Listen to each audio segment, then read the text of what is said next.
আমরা আলোচনা করব প্রসেসর কি এবং প্রসেসর কিভাবে কাজ করে।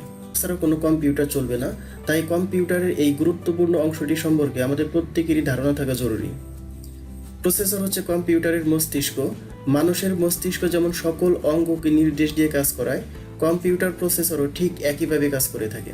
প্রসেসর নিয়ে বিভিন্ন বই অথবা ইন্টারনেটে কম বেশি অনেক কিছুই লেখা আছে, তাই আজকে আমি গতানুগতিকভাবে নয় বরং বাস্তব জীবনের সাথে তুলনা করে প্রসেসর সম্পর্কে সহজভাবে ধারণা দেওয়ার চেষ্টা করব। আমরা শুরুতেই জানব প্রসেসর কি। প্রসেসর হলো কম্পিউটারের অন্যতম প্রধান একটি হার্ডওয়্যার। আসলে হার্ডওয়্যার জিনিসটা কি তা আমি এখানে ক্লিয়ার করে দিতেছি।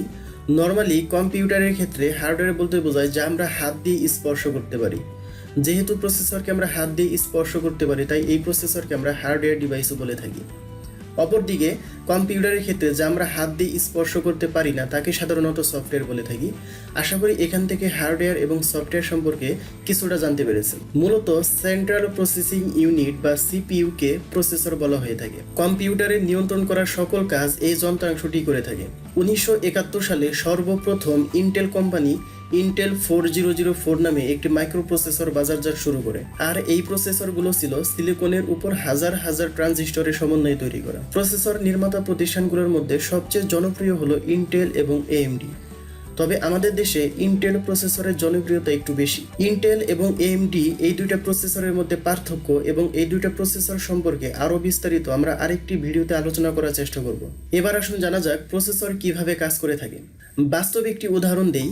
একজন ক্রিকেটার বা ব্যাটসম্যান যখন ব্যাট করার জন্য দাঁড়ায় এবং অপর প্রান্ত থেকে যখন দ্রুত গতিতে বল করা হয়, তখন ব্যাটসম্যান কিন্তু খুব দ্রুত ঠিক করে ফেলেছে এই বলটা এখন কোন অ্যাঙ্গেলে কিভাবে খেলতে হবে। আর এই হিসাব নিকাশটা কিন্তু তার মস্তিষ্ক কয়েক সেকেন্ডের মধ্যেই করে ফেলে। একইভাবে কম্পিউটারের সিপিইউ কয়েক সেকেন্ডের মধ্যে বিভিন্ন ধরনের হিসাব নিকাশ করতে পারে। যেমন এখন আপনি কম্পিউটার অথবা মোবাইল ব্যবহার করে যে ভিডিওটি দেখতেছেন তা দেখার জন্য অবশ্যই ভিডিওটি প্লে করেছেন, আর প্লে করার জন্য অবশ্যই মাউস অথবা টাচ ব্যবহার করে কম্পিউটার বা মোবাইলকে নির্দেশ দিয়েছেন।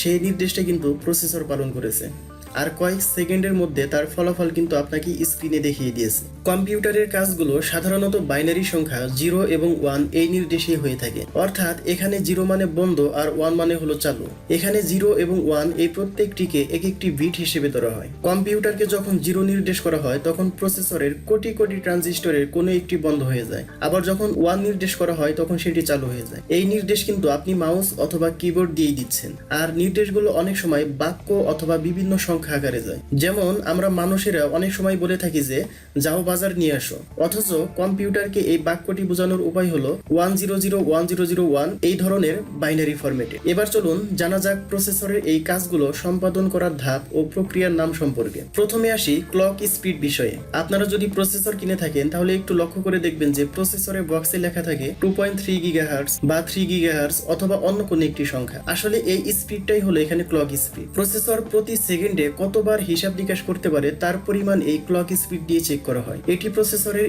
স্পিড নির্দেশ করে। এটি যত বেশি হবে আপনার কম্পিউটার তত দ্রুত রেসপন্স করতে পারবে। তারপর হলো নাম্বার অফ কোর। কোর হচ্ছে অনেকটা মানুষের হাতের মতো। মানুষের হাত আছে 2টি। এখন আপনি এক হাত দিয়ে যে পরিমাণ কাজ করবেন 2 হাত দিয়ে কিন্তু তার চেয়ে দ্বিগুণ পরিমাণে কাজ করতে পারবেন। একইভাবে কম্পিউটারের কোর এই কাজটি করে থাকে। সাধারণত 5 ধরনের কোর দেখা যায়, যেমন ডুয়েল কোর যেখানে কোর থাকে 2টি, কোয়াড কোর যেখানে কোর থাকে 4টি, একইভাবে হেক্সা করে থাকে 6টি, অক্টা করে থাকে 8টি এবং ডেকা করে থাকে 10টি করে কোর। নরমালি কোরাই 3, কোরাই 5 বা কোরাই 7 প্রসেসরে কয়টি করে কোর থাকে এবং কোনটার কি সুবিধা বা প্রত্যেকটির মধ্যে পার্থক্য কি কি, এগুলো নিয়ে আমরা অন্য একটি ভিডিওতে আলোচনা করার চেষ্টা করব। তো এখানে আমাদের আরেকটি জিনিস লক্ষ্য রাখতে হবে যে প্রসেসরের বিভিন্ন সিরিজ থাকে। আমাদের এই সিরিজের উপরও নজর দেওয়া উচিত, কারণ সিরিজ যত উন্নত হবে প্রসেসরের মানও তত বাড়বে। আর যেহেতু প্রসেসরের বিভিন্ন সিরিজ আছে, তো আমরা চেষ্টা করব সবসময় নতুন মডেলের প্রসেসর কিনা। তবে হ্যাঁ, প্রসেসরটি যেন আপনার মাদারবোর্ডে সাপোর্ট করে সেদিকে খেয়াল রাখতে হবে। যেমন ইন্টেল প্রসেসরের কয়েকটি সিরিজ হচ্ছে Pentium series, Celeron series, core series, i series. তো এখানে সবচেয়ে ভালো সিরিজ হচ্ছে কোর সিরিজ এবং আই সিরিজ। একইভাবে এএমডিরও অনেকগুলো প্রসেসর আছে, যেমন Sempron, Athlon, AMD Phenom, AMD FX, AMD APU. প্রসেসরের আরেকটি গুরুত্বপূর্ণ বিষয় হলো ক্যাশ মেমোরি। এবার চলুন জেনে নেই এই ক্যাশ মেমোরিটা কি। কম্পিউটারের সবচেয়ে বড় মেমোরি হলো হার্ড ডিস্ক এবং তারপরেই হচ্ছে র্যাম। তো এই হার্ড ডিস্ক এবং র্যাম থেকে ডাটা আদান প্রদান করতে প্রসেসরে অনেক বেশি সময় লাগে। আর এই সময়কে বাঁচানোর জন্য বা কম্পিউটারকে দ্রুত গতিতে কাজ করানোর জন্য প্রসেসর এবং র্যামের মধ্যবর্তী এক ধরনের মেমরি সংযোগ করা হয়, যার নামই হচ্ছে ক্যাশ মেমরি। কম্পিউটারকে যেসব কাজ বারবার করতে হয় সেসব কাজ এই ক্যাশ মেমরিতে জমা রাখা হয়। ক্যাশ মেমরিতে জমা রাখার ফলে একই কাজ দ্বিতীয়বার করতে গেলে খুব দ্রুত গতিতে করতে পারে। তো এই ক্ষেত্রে বলা যায় যে প্রসেসরের ক্যাশ মেমরি যত বেশি হবে সেই প্রসেসর তত ভালো মানের হবে এবং কার্যক্ষমতা সম্পন্ন হবে। মূলত প্রসেসরের প্রকারভেদ অনুযায়ী 2 MB, 3 MB, 4 MB, 6 MB এবং 8 MB পর্যন্ত ক্যাশ মেমরি হয়ে থাকে। এবার সর্বশেষ যে বিষয়টি জানবো সেটি হচ্ছে এফএসবি, যার পূর্ণরূপ হচ্ছে ফ্রন্ট সাইড বাস। এফএসবি হলো আপনার প্রসেসরের সাথে র্যাম কত স্পিডে যোগাযোগ করতে পারছে সেটা। এফএসবি যত বেশি হবে প্রসেসর তত দ্রুত মাদারবোর্ড ও অন্যান্য যন্ত্রের সাথে যোগাযোগ করতে পারবে। এছাড়া এফএসবি বেশি হলে আপনি অনেক বেশি বাস স্পিডের র্যাম ব্যবহার করতে পারবেন। যদিও নতুন প্রসেসরগুলোতে এফএসবি ব্যবহৃত হয় না, তবে তার পরিবর্তে কিউপিআই ব্যবহৃত হয়, আর কিউপিআই এটাও মোটামুটি এফএসবি এর মতোই কাজ করে থাকে। তো ইন্টেলের প্রসেসরে Core i3, Core i5, Core i7 বা Core i9 এই নামগুলো কম বেশি আমরা সবাই শুনেছি এবং এটাও হয়তো কম বেশি সবাই জানি যে Core i3 Core i5 এর থেকে কম পাওয়ারফুল, আবার Core i5 এর থেকে Core i7 বেশি পাওয়ারফুল, আবার Core i7 এর থেকে Core i9 বেশি পাওয়ারফুল। বাট এখানে একটু ভুল হয়ে থাকে অনেকেরই। আমরা ভাবি যে Core i5 হলেই মানে সব সময় সেটা Core i3 থেকে বেটার হয়ে থাকে, আবার ভাবি Core i7 মানেই সব সময় Core i5 এর থেকে বেটার পারফরমেন্স পাবো। তো এটা কিন্তু অনেক বড় একটা ভুল। অনেক কেস আছে যেগুলোতে দেখা যায় যে Core i7 এর থেকে Core i3 অনেক বেশি পাওয়ারফুল হয়ে থাকে, অনেক বেশি ভালো হয়ে থাকে এবং এই ভুলটা আমি দেখেছি হর হামেশাই করে থাকে আমার সামনে, বা আমি এরকম অনেক কেস হ্যান্ডেল করেছি যারা ভাবে Core i5 দিয়ে একটা পিসি বিল্ড করা মানে বিশাল ব্যাপার, Core i5 মানে অনেক পাওয়ারফুল। এবং অনেকে যারা এইসব ব্যাপারগুলো কম বেশি বুঝেন যে Core i5 বা প্রসেসরের জেনারেশন, তারা হয়তো এই জিনিস নিয়ে কনফিউশন থাকেন যে Core i5 এরই দেখবেন যে অনেক প্রসেসরের শেষে, মডেলের শেষে টি লেখা থাকে, কোনটায় এফ লেখা থাকে, কোনটায় আবার KF লেখা থাকে, কোনটায় এস লেখা থাকে। তো এই নামের অর্থগুলো কি, বা ইন্টেলে কি কি প্রসেসর পাওয়া যায়, কোন প্রসেসরগুলো ভালো, কি দেখে কিনবেন, বা জেনারেশনগুলোই বা কি, সেগুলোর বিস্তারিত নিয়েই আজকের ভিডিও। সো এই ভিডিওটা আপনি যদি মনোযোগ সহকারে সম্পূর্ণ দেখেন তাহলে ইন্টেলের প্রসেসর নিয়ে আপনার কোনো ধরনের আর কনফিউশন থাকবে না। আপনি একটা প্রসেসর দেখলে তার মডেল দেখে বুঝে ফেলতে পারবেন যে এই প্রসেসরটা কেমন, এটা থেকে কেমন পারফরমেন্স পেতে পারেন এবং ওইটা কোন জেনারেশনের processor. So A to Z আপনি ইন্টেলের প্রসেসরে বুঝে ফেলতে পারবেন। তো একদম প্রথমে আসি যে ভুলটা আমাদের সবার হয়ে থাকে, অনেকেই করে থাকে, সেটা হচ্ছে যে ভাবে যে Core i7 মানেই ভালো এবং Core i5 মানেই Core i3 থেকে ভালো। এই একটা লাফ দিয়ে উঠি আমরা যখন নাম শুনি। বাট এটার অনেক বড় একটা ব্যাপার, ফ্যাক্টর যেটা আছে সেটা আমাদের জানতে হবে যে প্রসেসরের জেনারেশনটা কি, তাহলে আমরা বুঝতে পারবো যে ওই জেনারেশন থেকে এই জেনারেশনের পারফরমেন্স কেমন বা ওইটার সাথে এটার পার্থক্যটা আমরা বুঝে ফেলতে পারবো। তো জেনারেশনটা কি? জেনারেশনটা খুব সিম্পল। ইন্টেল তারা যে প্রসেসর বানায় প্রতি বছরই তারা নতুন নতুন জেনারেশন নিয়ে আসে। যেমন স্মার্টফোনে বা যে কোনো জিনিসে আমরা দেখি যে এক একটা বছর পর পর মডেল চেঞ্জ হয়, প্রসেসরেও কিন্তু এরকম মডেলগুলো চেঞ্জ হয়। বাট এদের নেমিং স্কিমগুলো চেঞ্জ হয় না, শুধুমাত্র তারা ওই প্রোডাক্টগুলোর ইমপ্রুভমেন্ট করে। হয়তো তার আর্কিটেকচার সাইজটা কমাই ফেলে বা তার কোর থ্রেড বাড়ায় বা স্পিড বাড়ায়, ক্যাশ মেমোরি বাড়ায়। তো যেই কারণে এই ভুলটা বেশিরভাগ মানুষের হয়ে থাকে যে জেনারেশনের পর জেনারেশন Core i5 আপগ্রেড হচ্ছে, বাট আমরা ওই জিনিসটা খেয়াল করতেছি না। ভাবতেছি যে Core i5 মানেই Core i5, Core i7 মানেই Core i7, সেটা সবসময় পাওয়ারফুল হয়ে থাকবে, বাট এরকম হয়ে থাকে না। যেমন আমি যে সহজ যদি একটা উদাহরণ দেই, যে আপনি এখন ইন্টেলের যে 13 জেনারেশনের লেটেস্ট প্রসেসর চলতেছে, এখানে যদি Core i3 এর একটা প্রসেসরের সাথে আপনি কম্পেয়ার করেন তাহলে থার্ড জেনারেশনের Core i7 এর সাথেও আপনি তুলনা করতে পারবেন না। অর্থাৎ থার্ড জেনারেশনের Core i7 এর থেকেও এখন আপনি Core i3 বেশি পাওয়ারফুল প্রসেসর পাবেন। সো এখানে এই Core i7 বা Core i3 বা Core i5 দিয়ে বা 9 দিয়ে কিন্তু আমরা শুধু তুলনা করতে পারবো না। আমাদের দেখতে হবে যে সেই প্রসেসরটা কোন জেনারেশনের এবং কত ন্যানোমিটারের সেটা টেকনোলজি, বা কতগুলো প্রসেসর, কতগুলো থ্রেড, বা কত স্পিড, বা তার ক্যাশ মেমোরি কত, এগুলো দেখেই আমাদেরকে মূলত বুঝতে হবে যে একটা প্রসেসর থেকে আর একটা প্রসেসরের ডিফারেন্সিয়েটটা মূলত কতটুকু।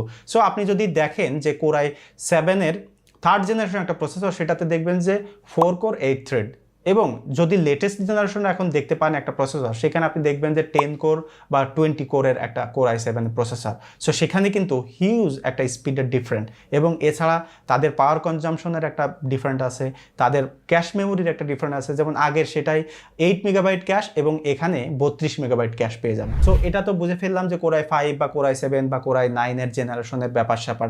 তো এখন আসি যে এই যে ইন্টেলের বিভিন্ন প্রসেসরে বিভিন্ন রকম নেমিং স্কিম আমরা দেখতে পাই। যেমন Core i3 13100, 13100T বা F, বা Core i5 এ আমরা দেখতে পারি K, KS, KF, মডেলের শেষে। তো এই ব্যাপারগুলো আসলে কি বা নামগুলো দিয়েও কিভাবে বুঝবেন যে কোনটা ভালো বা কোনটা আসলে কম পাওয়ারফুল। সহজ ভাষায় যদি আমি আপনাদেরকে বোঝাতে চাই তাহলে 13 জেনারেশন ইন্টেলের এখন যে প্রসেসরগুলো চলতেছে লেটেস্ট মডেল সেটা দিয়ে বোঝাতে চাই। তো 13 জেনারেশনে এখন ডেস্কটপের যে প্রসেসরগুলো আছে সেখানে যে 4টা ক্যাটাগরি আছে, Core i3, Core i5, Core i7, 9, এই ক্যাটাগরির মধ্যে টোটাল 25টা প্রসেসর আছে।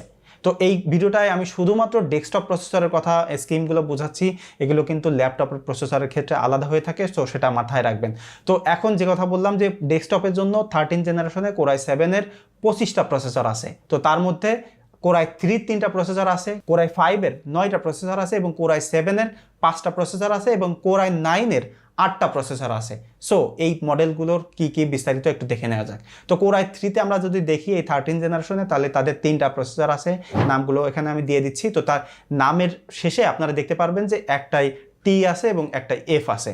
সো ইন্টেলের যে কোনো প্রসেসরের নামের শেষে যদি আপনি টি দেখেন, দ্যাট মিনস ওটা বুঝে ফেলবেন যে এই প্রসেসরটা বেশি পাওয়ারফুল না। অর্থাৎ এই যে টির অর্থ হলো অপটিমাইজড পাওয়ার, অর্থাৎ এই প্রসেসরগুলো কম গরম হবে, টিডিপি কম থাকবে এবং স্পিডের ক্ষেত্রে অনেক কম হবে নর্মাল নেমিংয়ের যেসব প্রসেসর তার থেকে। সো যে কোনো যদি আপনি ইন্টেলের প্রসেসর দেখেন সেটা শেষে যদি টি দেখেন, দ্যাট মিনস আপনি বুঝে ফেলবেন এটা কম পাওয়ারফুল। এবং এরপরে যে প্রসেসরটা আপনি দেখতে পাচ্ছেন সেটার নামের শেষে কিন্তু এফ লেখা আছে। তো এফটা কি? এফটা হলো ডিসক্রিট গ্রাফিক্স কার্ড আপনাকে ইউজ করতে হবে, অর্থাৎ এই যে প্রসেসরটা, এই প্রসেসরটাই বিল্ট ইন কোনো গ্রাফিক্স নাই। তো ইন্টেলের যত আপনি এফ দিয়ে প্রসেসর দেখবেন, সেটা Core i5, 7, 9 যে কোনো মডেলের হয়, সেটা শেষে যদি আপনি এফ দেখেন তাহলে আপনি বুঝে ফেলবেন যে এই প্রসেসরটা যদি আপনি পিসি বিল্ড করতে চান তাহলে আপনাকে আলাদা গ্রাফিক্স কার্ড ইউজ করতে হবে। এটাতে কিন্তু বিল্ট ইন গ্রাফিক্স কার্ড নেই। সো এফ ছাড়া যত ইন্টেলের প্রসেসর আছে সবগুলোই আপনি গ্রাফিক্স কার্ড পেয়ে যাবেন, অর্থাৎ বিল্ট ইন গ্রাফিক্স কার্ড পেয়ে যাবেন, বাট এটার সাথে পাবেন না। এরপরে যদি আমরা Core i5-এ আসি, Core i5-এর 9টা প্রসেসরের নাম আমি এখানে দিয়ে দিচ্ছি। তো আপনারা এখান থেকে ওই একইভাবে দেখতে পারবেন যে এখানে কিন্তু একটু ডিফারেন্ট আছে ওই Core i3 থেকে। এখানে দেখবেন যে 13400 এর একটা সিরিজ আছে, 500 এর একটা সিরিজ আছে এবং 600 এর একটা সিরিজ আছে। তো এই জিনিসগুলো খুব সিম্পলি বুঝে ফেলবেন যে 4 এর থেকেও 5 এরটা একটু বেশি পাওয়ারফুল হবে এবং 5 এর থেকে 6 এর একটু পাওয়ারফুল হবে। সেগুলো বিভিন্নভাবে হতে পারে, সেটা হতে পারে যে বুস্টের স্পিড বেশি হতে পারে, কোড থ্রেড বেশি হতে পারে বা ক্যাশ মেমোরি বেশি হতে পারে। সেগুলো আপনারা স্পেসিফিকেশন অর্থাৎ সেটা কতগুলো কোড থ্রেড একটা কম্পেয়ার করলে বুঝে ফেলবেন। বাট এখানে যে জিনিসটা দেখে খুব সহজে বুঝে ফেলতে পারবেন যে নাম্বার যেগুলো বেশি আছে সেগুলো একটু ভালো, বাট শেষে যেগুলো টি আছে, এফ আছে, আবার কে আছে, দেখবেন কে এফ আছে। তো টির কথা তো বললামই যে কম পাওয়ারফুল হবে, এফ এর কথা বললাম, বাট এখানে কে যে প্রসেসরটা দেখবেন, কে প্রসেসরটার ব্যাপারটা হচ্ছে যে কে প্রসেসরগুলো কিন্তু আনলক থাকে। অর্থাৎ অন্য ইন্টেলের যত প্রসেসর আছে কোনো প্রসেসরই আপনি কিন্তু আনলক করতে পারবেন না, বাট শুধু কে প্রসেসরগুলো, কে দিয়ে মডেল যেগুলো আছে সেগুলো আনলক করতে পারবেন। তো আনলকটা আবার কি? আনলকটা হলো একটা প্রসেসরের যে স্পিড দেওয়া থাকে, বেস স্পিড, তারপর বুস্ট স্পিড, এগুলো আপনি দেখতে পারবেন। তো এই বুস্ট স্পিড বা হচ্ছে বেস স্পিড থেকেও আপনি আরও বেশি পাওয়ারফুল প্রসেসর এটাকে বানিয়ে ফেলতে পারেন, অর্থাৎ এই স্পিডটাকে চাইলে বাড়িয়ে ফেলতে পারেন। সো এটা বাড়াতে গেলে আপনাকে ডেফিনেটলি ওই ব্যাপারে একটু এক্সপার্ট হতে হবে এবং যে মাদারবোর্ডটা আপনি ইউজ করবেন সেই মাদারবোর্ডটা দিয়েও আপনাকে কিন্তু ওভারক্লক করার সাপোর্টেড থাকতে হবে। সো এই কাজগুলো যারা করবেন তারা ডেফিনেটলি এটা এক্সপার্ট হয়ে করবেন এবং তারা, আমার মনে হয় যে এই ভিডিওটা তাদের মানে দেখতেও প্রয়োজন হবে না, কারণ তারা এই ব্যাপারটা অলরেডি জানেন।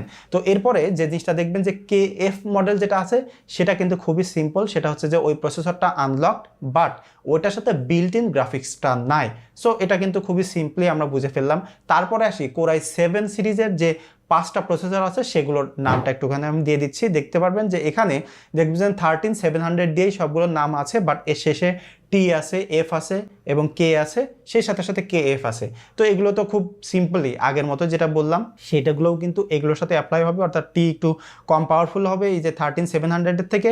তারপরে এফটা, এটাতে বিল্ট ইন গ্রাফিক্স থাকবে না। কে এটা আনলক, কে এফ যেটা সেটা কিন্তু unlock but discrete graphics card আপনাকে ইউজ করতে হবে। এরপরে আসি Core i9। Core i9-এ আপনারা টোটাল 8টা প্রসেসর এখানে দেখতে পারবেন এবং তার শেষে আপনারা এরকম দেখবেন যে টি আছে, এফ আছে, কে আছে, কে এফ আছে, তারপরে কে এস আছে, তারপরে এক্স আছে এবং এক্স ই আছে। তো এখানে আমরা নতুন যে শব্দটা দেখতে পাচ্ছি যে কে এস। কে এসটা কি? কেসটা খুবই সিম্পল, সেটা হচ্ছে যে কে মানে আমরা তো বুঝলাম যে আনলক, বাট এস যেটা সেটা হচ্ছে যে স্পেশাল একটা এডিশনের এই প্রসেসরটা। সো স্পেশাল এডিশনের যখন প্রসেসর হবে আমরা দেখবেন যে মার্কেটে কিনতে গেলে বিভিন্ন ভার্সনে যেমন পেয়ে থাকি, অ্যাভেঞ্জারের একটা কোলাবোরেশন পেয়ে থাকি, এরকম বিভিন্ন কোম্পানির সাথে বিভিন্ন আপনার ব্র্যান্ডের সাথে যখন কোলাবোরেট করে প্রসেসর বানায়, সেই প্রসেসরগুলোতে যেটা হয়ে থাকে যে হয়তো তাতে বেস স্পিড একটু বেশি আছে বা বুস্ট স্পিড একটু বেশি আছে বা এরকম সামান্য কিছু ডিফারেন্ট থাকে, অর্থাৎ একটা প্রসেসরের সাথে আরেকটা প্রসেসর আলাদা করার জন্য সামান্য সামান্য কিছু পরিবর্তন কোম্পানি করে থাকে। তো এরপরে এক্স আর এক্স ই যেটা দেখছেন, এইগুলো দিয়ে আপনি একটু জিনিস বুঝবেন যে ইন্টেলের যত প্রসেসর আছে সব থেকে বেশি পাওয়ারফুল হয়ে থাকে এই এক্স সিরিজের প্রসেসর, অর্থাৎ এক্স যে প্রসেসরের সাথে থাকবে শেষে থাকবে সেটা বুঝে নেবেন যে এটা হাই এন্ড হাই পারফরমেন্স একটা প্রসেসর। সো ইন্টেলের যত প্রসেসর বানায় সব থেকে বেশি পাওয়ারফুল বানায় এই এক্স সিরিজের প্রসেসর, এবং এক্স ই যেটা দেখবেন সেটা এক্স এর মতোই পাওয়ারফুল, সেই সাথে সাথে এটা আনলকড, অর্থাৎ এই এক্সই যদি কিনেন তাহলে ইন্টেলের সব থেকে বেশি পাওয়ারফুল একটা প্রসেসর পাবেন এবং সেটাকে আপনি আনলক করতে পারবেন, অর্থাৎ আরও স্পিড বাড়াইতে পারবেন। এই যে ইন্টেলের প্রসেসরের নেমিং স্কিমগুলো, এবং এখানে একটা জিনিস খেয়াল করবেন যে প্রত্যেকটা প্রসেসরের যে মডেল সেই মডেলের আগে কিন্তু 13 ছিল, অর্থাৎ 13 ছিল। 13টা কি? 13টা দিয়ে মূলত প্রসেসরের জেনারেশনকে বোঝাইছে। সো এখানে যদি কোনো কোর i3 মডেলের পরে যদি আপনি 12 দিয়ে শুরু হয় সেই মডেলগুলো, যে যেমন 12100 বা 100F যদি থাকে তাহলে বুঝে নেবেন যে ওটা 12 জেনারেশনের প্রসেসর।